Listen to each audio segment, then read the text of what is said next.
This week in Jamaica Now, legal showdown between Prime Minister Andrew Holness and the Integrity Commission. The head of government wants the law governing the anti-corruption agency struck down and parts of another law used to investigate illicit enrichment declared unconstitutional. A major legal battle is looming between Prime Minister Andrew Holness and the Integrity Commission over the non-certification of his income and assets for 2021, 2022 and 2023. Mr. Holness applied to the Supreme Court on September 30 for permission to seek a judicial review of the IC's August 2024 report into his financial affairs. A judicial review allows the court to scrutinize the processes used by a public authority to make decisions. He ultimately wants the court to reject the report as what he calls unlawful, unfair and premised on an unconstitutional provision in a law. The three applicants are Mr. Holness, his company Imperium Investments Holding Limited, and related entities Positive Media Solutions Limited and Positive Jamaica Foundation. The respondents are two senior executives of the Commission, Director of Information and Complaints Craig Beresford, Director of Investigation Kevin Stevenson, and the Commission itself.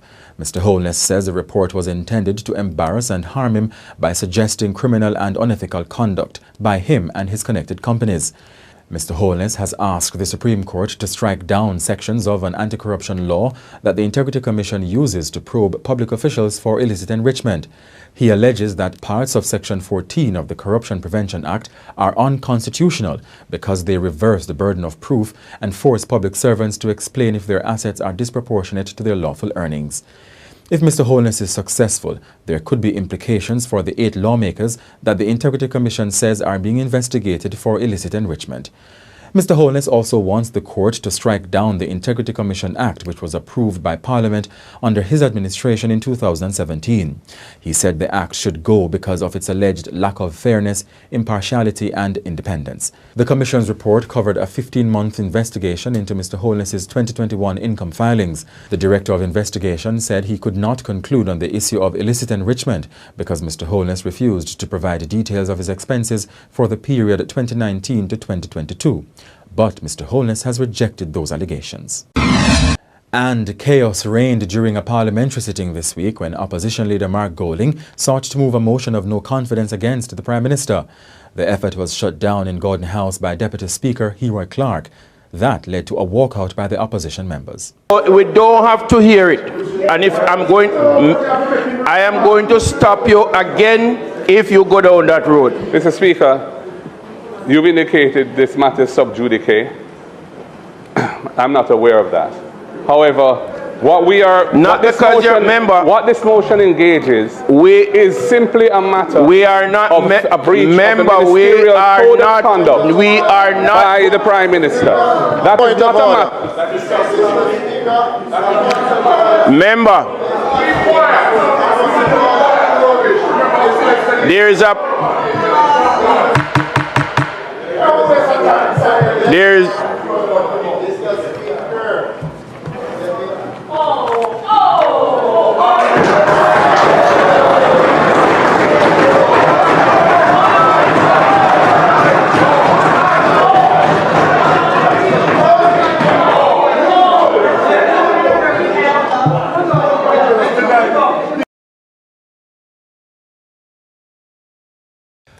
However, Mr. Clark's position was contradicted by the Speaker, Juliet Holness, who said she would have allowed a debate on the motion. We have, and myself particularly as Speaker, have repeated on many occasions that things need to get to the Parliament with adequate time so that we can read and we can ensure we follow the proper procedures. We were in fact notified by email that a motion would come, but it didn't come until just before I got to Parliament. And it does take some time to review and ensure that motions are properly laid.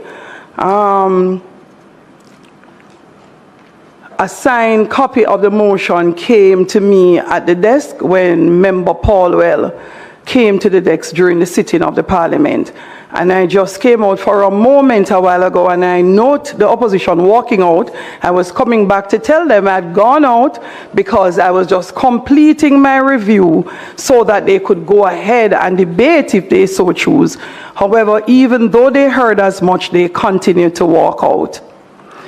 Mr. Golding addressed the issue outside Parliament on Duke Street. Meanwhile, the Holness administration says it won't prioritize unexplained wealth orders UWO, citing constitutional concerns and existing laws that it says are strong enough to address individuals with suspicious sources of wealth. This is despite repeated pledges over the years to implement a UWO regime. An unexplained wealth order is a court directive that allows law enforcement to confiscate assets from individuals who cannot demonstrate their wealth was obtained legally. Dr. Horace Chang, the National Security Minister, gave the update on Radio Jamaica's Beyond the Headlines on September 30 in response to a Sunday Gleaner story which reported his ministry saying that the policy was still at a concept stage. He said the government has not abandoned the idea, but said it will not be aggressively pursuing it because of other things on the government's agenda and the presence of other laws such as the Proceeds of Crime Act. Prime Minister Andrew Holness first signaled an impending policy in 2018, and in 2020 he signed a memorandum with civil society putting the issue formally on the agenda. In 2022 and 2023, Dr. Chang told Parliament the UWO law was coming. Others that are at the stage of bill, the Immigration Restriction, Commonwealth and Aliens Act, should be done in the first quarter of this year, so they're pretty advanced. They've been around for a long time. But it's a crucial piece of legislation for border control that is critical to our security. The Law Reform Zones and Special Operation Amendment Act say that bills prepared have been taking a little time because of the capacity we have, but we're pushing it through. In addition to that, we have the amendment to the Fingerprints Act and further amendments to the Proceeds of Crime to include provisions for unexplained wealth on the road and should be during the course of this fiscal year. The UWO regime would cover persons who are not public servants. Public servants are already covered by the Corruption Prevention Act. Welcome back. So over the few weeks now, the Integrity Commission of Jamaica has laid its reports for everyone to get to know exactly what is in the report of the Integrity Commission about the Prime Minister of Jamaica, Andrew Holness. So there is a legal battle between the Prime Minister, Andrew Holness, and the Integrity Commission, in the sense that when this report was relayed or brought to the public domain, it stated that there are some withdrawals and deposits in the accounts of companies run by the Prime Minister that does not match up. And the Prime Minister, Andrew Holness, was not able to explain how come this discrepancies was happening. Now, the Prime Minister says he disagrees with the report of the Integrity Commission, and so the Prime Minister has filed at the Supreme Court to declare the law backing the Integrity Commission for illicit enrichment unconstitutional. So in other words, he wants to cancel the decision or the findings or the report of the Integrity Commission by declaring it unconstitutional. He claims that the Integrity Commission's report is intended to embarrass him as a person, and so he wants the Supreme Court to strike the law that is backing the Integrity Commission, that is the Integrity Commission's Act. He wants the Supreme Court to strike that law because he claims that it lacks fairness and also it lacks impartiality. So the Integrity Commission's Act should be struck by the Supreme Court. So that is what the Prime Minister of Jamaica is seeking to do. Let me know what you think about this in the comment section below. Share your thoughts, opinions, and views on this in the comment section below. Also, don't forget to subscribe to the channel. Just click the subscribe button down here. Click on the subscribe button.